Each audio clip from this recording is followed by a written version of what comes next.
Naïma vivait dans un petit village africain frappé par une terrible sécheresse.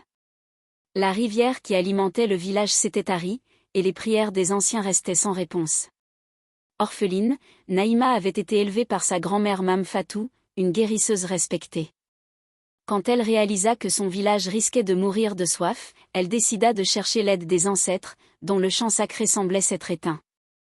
Mame Fatou, bien qu'inquiète, lui remit un talisman protecteur et des herbes sacrées.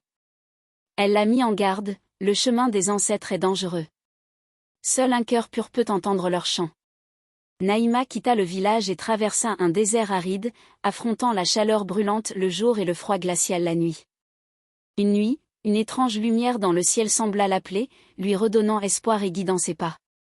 Après des jours de marche, elle atteignit une forêt dense et inquiétante, où elle rencontra un vieil homme mystérieux, gardien du royaume des esprits.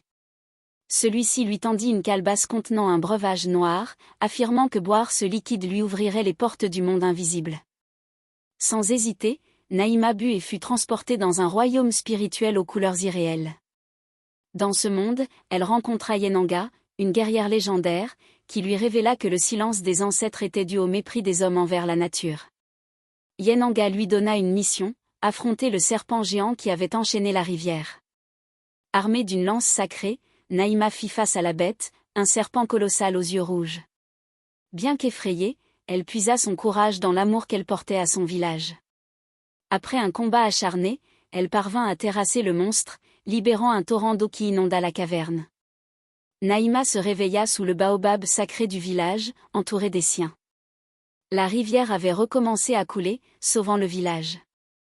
Reconnaissante, Mame Fatou lui dit, « Tu as restauré le lien avec les ancêtres.